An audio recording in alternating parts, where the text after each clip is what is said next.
to the nurseand.com podcast and audiobook series. We're getting ready to do Chapter 3.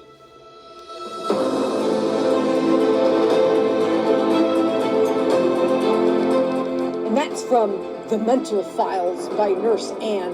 Book 1 is Sheep Among Wolves. That's published on Amazon. I'm going to be reading the audiobook here, and then we're going to pick it apart, how it relates to real-life drama, and get some biblical prescriptions for some wisdom and insight to help us on our life journey.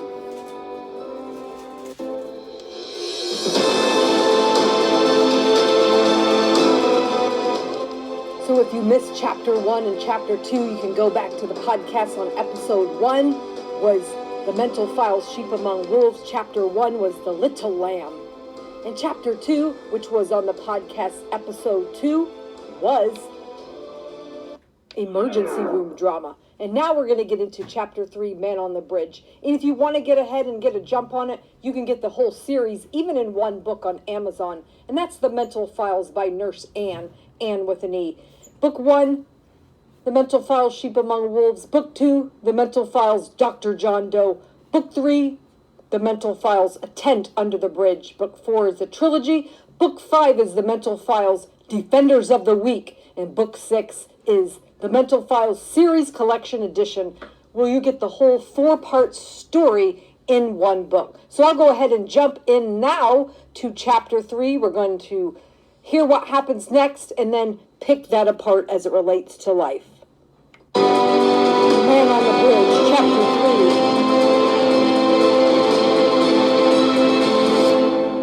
3. By Nurse Ann. As hospital transportation prepared to take Julie for her admission to the psychiatric unit, Leon and Lita were on their way to the bridge, for the call about the man appeared on the edge. It was the last call of the night, and even though Lita and Leon were exhausted and hungry, they knew that this was important. On the ride over, Officer Leon complimented Lita on her kindness and composure helping Julie. "You seem to actually care about your clients," commented the handsome single officer. "Thanks, I really do," replied the weary mobile crisis caseworker. "Hey, how about after this gig we go to the diner and get some late-night food?" proposed Leon. Not sure if he was asking her for a date or just being nice, Lita answered. "Well, I am super hungry, and I don't have any food at my apartment. It actually sounds like a good idea." "Great, then it's a date," replied the muscular policeman. Feeling nervous butterflies in her stomach start to well up, Lita was actually looking forward to this event. Living alone in her apartment was getting kind of old. This handsome guy paying attention to her was something she hadn't experienced in a long time. Traffic was backed up for miles on the way to the bridge. A concerned citizen had called 911 when he saw an abandoned car and a man standing near the edge of the bridge. Unfortunately for Leon and Lita, they had seen this scenario play out many times before. Flashing his lights, Officer Leon drove through the emergency lane and parked his car a few feet away from the man so they didn't scare him. It was too late. The desperate man noticed the uniformed officer and some lady that looked vaguely familiar walking up to him. "Oh no, it's Joshua Barnes," confided Lita to Officer Leon. "You know him too?" questioned the surprised man. "He was my client last year. I helped him get into a recovery house, and I haven't seen him since," explained the seasoned caseworker. "Well, here we go again. I hope you're ready," said the well-trained officer. "Joshua, it's me," offered the caseworker, as they slowly approached the man perched on the edge of the bridge. "Lita? Is that really you? My angel! What are you doing here?" questioned the distraught man. "Joshua, we got a call. What's going on?" asked the worried responder. "Lita, you're a good person. I appreciate all you did for me, but I can't do this anymore. I can't take it," answered the distraught man through slurred speech. Knowing better than to pass judgment, Lita encouraged him to keep talking. Joshua, whatever's going on, I just want to help you, offered the compassionate lady. Lita, I tried. I went to the rehab, just like you set up. It was great. I even got involved in a ministry there. My wife and kids and me, we started going to church. I was sober for a whole year. That's great, encouraged Lita. Yeah, so great, answered the intoxicated man with a touch of sarcasm. But you know, my job, it's too much pressure, Lita. And the guys are always going out drinking. Seems like they don't want me to be sober. Is that what happened, Joshua? You started drinking again? Questioned the concerned mobile crisis worker. Lita, a man can only take so much. And now my wife is going to leave me and take the kids, replied the overwhelmed Joshua as he inched closer to the rail. Hey, please come towards me.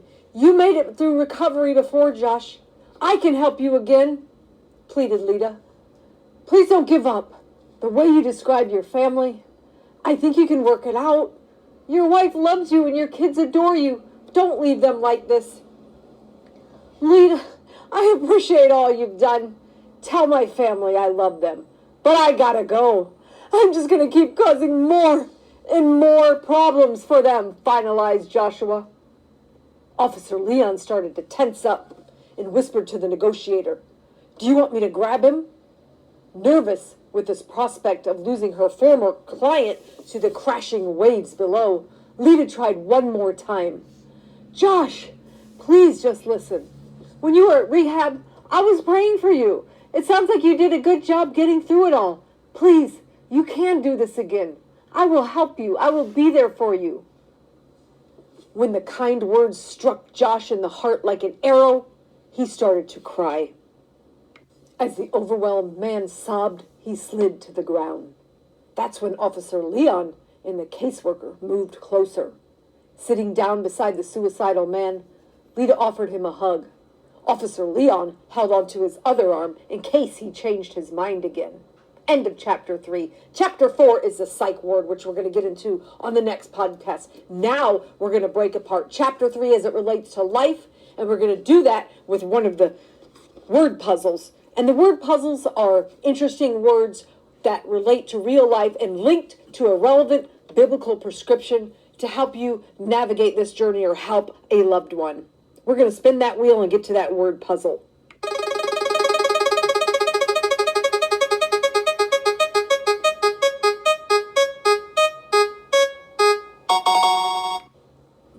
The word puzzle today is exile. It means to expel and bar someone from their native country, typically for political or punitive reasons.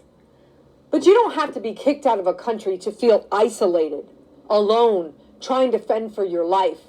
Maybe you feel ostracized and different, ridiculed, not in the current situation you desire, angry at how others are acting. Maybe you've slipped back into a bad habit and you just want to give up. In Jeremiah 29:7, he was told, Ask and seek peace, the peace of the city where I have caused you to be carried away captives, and pray to the Lord for it.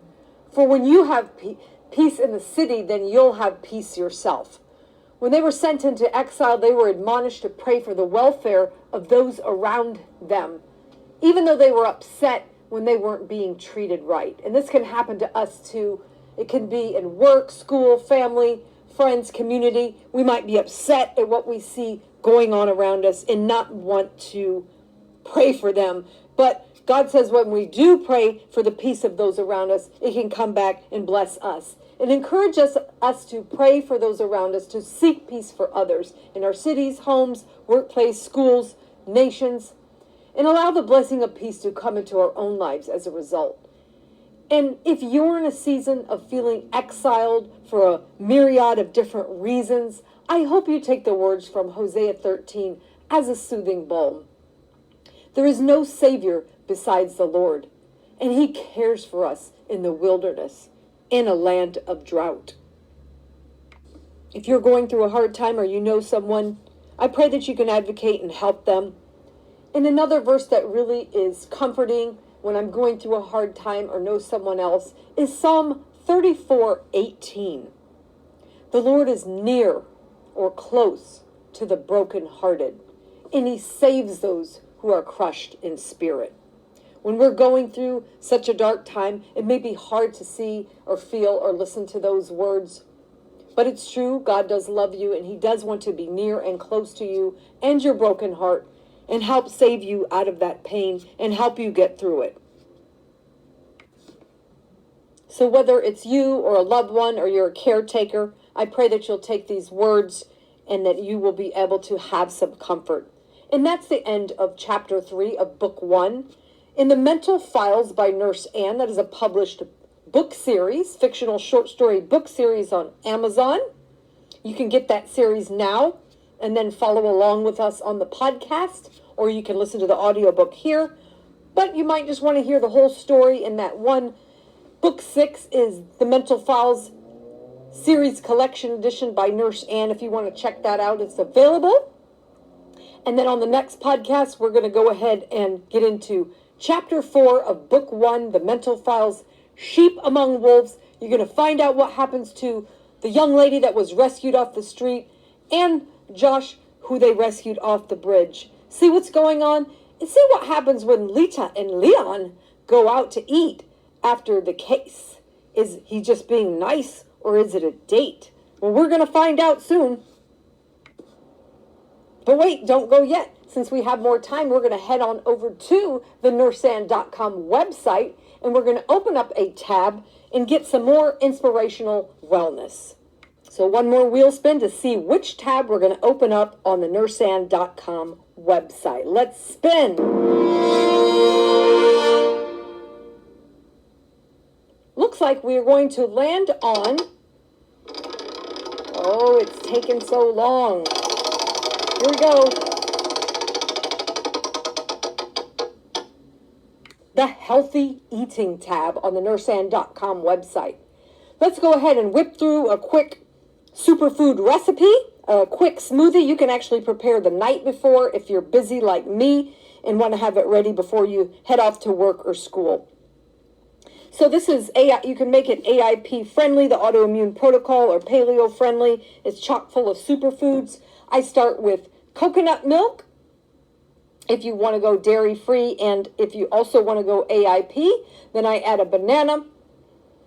I add in Greek yogurt for the protein and the calcium, but if you want to stay AIP, you can add in the coconut yogurt. And then I put some cinnamon. Cinnamon has a lot of benefits. It helps your insulin production in your heart. It's a good anti-inflammatory and a lot of other health properties of cinnamon. Then, of course, you want to add your greens, and you don't have to worry about the bitter taste because that is canceled out by the fruit that you're adding in. Usually I'll do spinach or whatever greens I have on hand. A couple of those leaves. You've got the milk, the yogurt, the cinnamon, the banana. I add in different things sometimes, maybe even some organic unsweetened coconut flakes. My little cheat is the dark chocolate chips. And, of course, you want to add in your berries. I find it more cost-effective, and you can get the frozen berries. They even have the mixed frozen berries, and they're frozen fresh, so you're getting all the antioxidants, all the vitamin C, all the nutrients and nutrition that you want. Pour some of those in, maybe some more coconut milk on top. A lot of different things you can throw in. Sometimes I even throw in a little tiger nut, and that's actually not a nut, so if you're allergic to that or you want to stay AIP, that's a safe choice. Blend that all up. And voila, you have a healthy superfood smoothie to give you energy and not weigh you down and help you to heal and process whatever's going on in your body. So that's your healthy eating tab from nurseann.com. So I'll see you on the next nurseann.com podcast for chapter 3 and the next word puzzle and relate it to real life. So once again, if you're feeling down or discouraged, remember in Psalm 34:18, the Lord is near and close to you in your broken heart and wants to save you out of your crushed spirit. If you feel exiled, come to him in prayer and quietness and reach out for others to help you also. Don't give up. God bless you.